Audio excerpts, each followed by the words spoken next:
Monsieur, simple hypothèse, ok? Si jamais un chat était retrouvé tué et que ses maîtres contactaient les autorités, vous enquêteriez? Tu as tué un chat? Je vous ai dit que c'était une supposition. As-tu tué quoi que ce soit, concrètement parlant?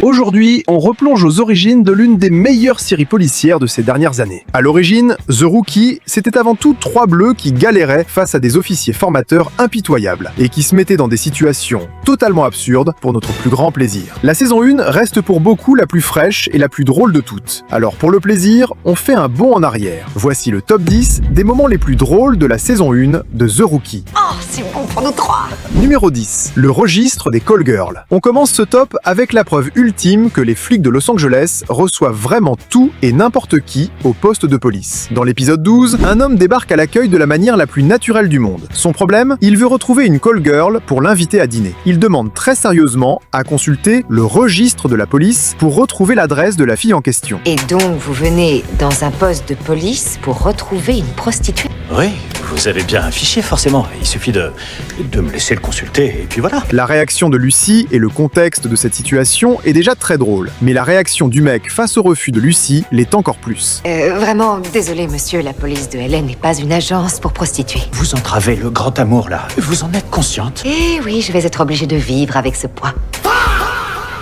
Suivant. Numéro 9. Une situation embarrassante. Quand il y a une situation embarrassante, Nolan n'est pas loin. En effet, le syndrome du rookie ne s'arrête pas quand il enlève l'uniforme. Dans l'épisode 10, Nolan arrive à l'aéroport pour récupérer son fils Henry. En sortant de sa voiture, la portière se referme avec les clés restées à l'intérieur. Nolan commence à forcer sa propre voiture comme un voleur en plein milieu du parking de l'aéroport. Et évidemment, ce qui devait arriver arriva. Un agent de sécurité de l'aéroport débarque, le prend en flagrant délit de crochetage. Mettez les mains en l'air. Ah non, vous vous trompez, c'est mon pick-up. Je veux rien savoir. À genoux, les mains derrière la tête. Ok, en fait c'est assez gênant, il se trouve que je suis moi aussi dans la police. Ça fait que 3 mois que je bosse. Ma voiture s'est verrouillée avec des clés à l'intérieur. Vous êtes un bleu.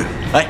Essayez pas de m'enfumer. Allez, à genoux. Malgré ces explications, l'agent refuse de croire qu'un quarantenaire soit en fait un bleu de la police. Numéro 8. Ça sort de nulle part. Ici, nous avons l'une des répliques les plus courtes et les moins évidentes de Nolan. Pendant la journée de quartier, Lucy et Nolan ont une discussion un peu tendue à cause de leur récente rupture. Écoute, tu te remets d'un divorce après 20 ans de mariage. On savait que notre histoire ne durerait pas, alors n'en parlons plus, allons de l'avant. Des enfants juste à côté observent et posent la question qu'il ne fallait pas à ce moment précis. Nolan leur lance son sourire le plus bienveillant et dit « C'est votre copine? Ça va les enfants? Un petit coup de taser, ça vous dit? Numéro 7. La corruption. On sait tous que Tim Bradford ferait n'importe quoi pour gagner. Mais là, c'est de la triche de haut niveau. Épisode 8, c'est le jour du grand concours annuel des rookies. Pour gagner, il veut être sur les lieux des crimes les plus juteux et les plus rentables en points. Alors il décide d'aller voir Nell du centre d'appel et la flatter honteusement avec un cadeau. Faire des courbettes et jouer les lèche-bottes devant Lucy qui est totalement choquée est un pur régal de comédie. Dis donc, je me disais, les appels entrants pour les délits a priori graves, tu pourrais les rabattre sur nous, sans le dire aux autres. Ça s'apparenterait à une sorte de favoritisme, non? Mais je suis ton favori. Oh, allez, quoi? Pour moi. Numéro 6. Le stage immersif. Qu'est-ce qui est pire que de patrouiller dans les quartiers chauds de Los Angeles? Eh bien, le faire avec un civil d'Hollywood sur la banquette arrière. Dans l'épisode 7, Nolan et Bishop se coltinent un réalisateur de cinéma en stage immersif pour son prochain film. Le mec est insupportable. Il cherche du drame, pose des questions totalement à côté de la plaque et traite une vraie journée de flic comme un parc d'attractions. Le contraste entre le sérieux de Bishop, la gentillesse maladroite de Nolan et l'ego surdimensionné du réalisateur donne des dialogues d'une ironie absolue. Les amis, à Hollywood, l'argent n'est jamais un problème. Rangez-moi ça tout de suite ou votre journée d'immersion ne va même pas commencer. Dur en négociation, hein? Elle négocie rien du tout.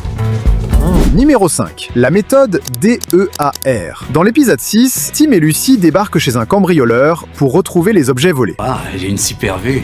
Te presse pas, surtout prends ton temps. Debout, fixe le mur avant que je t'arrache ton autre œil. C'est le moment précis que choisit Tim pour enseigner à sa rookie la méthode de recherche appelée DEAR. Premièrement, la duperie, le D. On te dupe en te montrant une chose qui n'est pas ce que tu crois. Le E, c'est l'escamotage, ou l'art de rendre invisible ce qui nous saute aux yeux. A comme accessible, tout ce qui est dur à attraper, hors de portée.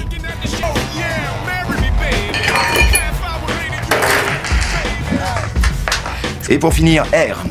pour répugnant. Les chiottes, les poubelles, les pornos, tout ce qui te donne envie de gerber, c'est la planque idéale de ce gus.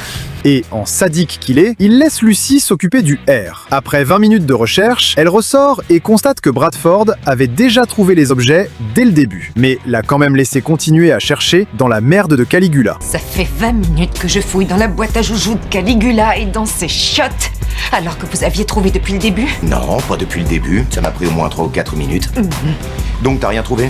Numéro 4. La pré-Saint-Valentin. C'est le pire cauchemar de tout employé. Croiser son boss ultra sévère pendant un moment privé. La veille de la Saint-Valentin, Nolan, Lucy et Jackson West décident de décompresser dans un restaurant. Et là, c'est le drame absolu. Ils tombent nez à nez avec le sergent Grey et sa femme qui étaient sortis dîner en amoureux. Sergent, le monde est petit, hein? Trop petit, effectivement. Ma femme et moi, on sort dîner le 13 février. Pourquoi le 13 février? Parce que la Saint-Valentin le 14, c'est pour les petits joueurs. C'est un moment privilégié avec mon épouse, où je peux oublier le boulot l'espace de quelques heures. Une chouette soirée. Absolument. Et lors de cette soirée particulière, je ne veux pas voir vos têtes. Mais la scène ne s'arrête pas là. Nolan aperçoit une femme qui se fait harceler. Alors, il décide d'intervenir et, comme d'habitude, ça finit très mal.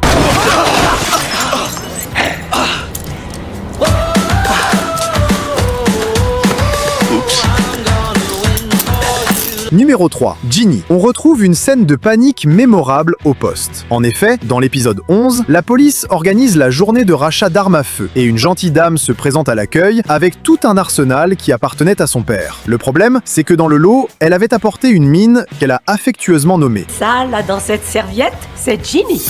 Alma, est-ce que c'est une mine, ça? Oui, et c'est une clé mort, si je me souviens bien. Ça, c'est quand il a fait le Vietnam. Une équipe de déminage à l'accueil, s'il vous plaît. Tout de suite. Le contraste panique et calme qu'on lit sur le visage de Nolan est ce qui fait de cette scène un moment très drôle. Et c'est bien de l'avoir apporté parce que ces choses sont extrêmement instables. Du coup, moi, je vais rester là pour la désamorcer. L'agent de Shed va vous conduire en sécurité et on vous donnera votre bon d'achat juste après. Numéro 2. Première apparition. Dans l'épisode 15, un bus qui transporte des prisonniers s'écrase et certains d'entre eux en profitent pour s'évader. Lopez et Jackson sont appelés dans un parking parce qu'un homme en combinaison orange a été aperçu au volant d'une voiture. Il arrive à l'intercepter à temps et il se trouve que cet homme n'est nul autre que... À terre, à plat ventre. Votre nom? Oscar Hutchinson. Numéro 1, page 47 du manuel. L'épisode 19 se classe à la tête de ce top grâce au sergent Grey. Bishop passe en commission disciplinaire et Nolan, avec son grand cœur, n'a pas pu s'empêcher d'intervenir pour plaider en sa faveur. Ce qui n'a pas vraiment plu au chef William. Grey le met en garde car dans quelques jours, Nolan est censé passer un examen oral devant ce même chef. Lui affirme être absolument prêt, en découle la meilleure question de toute la série. Le chef Williams va vous passer sur le grill la semaine prochaine. Pas de problème, je suis prêt. Il pourra tout aussi bien vous interroger sur le manuel, le code pénal, les codes de procédure, tout. Je les connais par cœur du début à la fin. Ah oui. Page 47 du manuel. Il y a combien de virgules?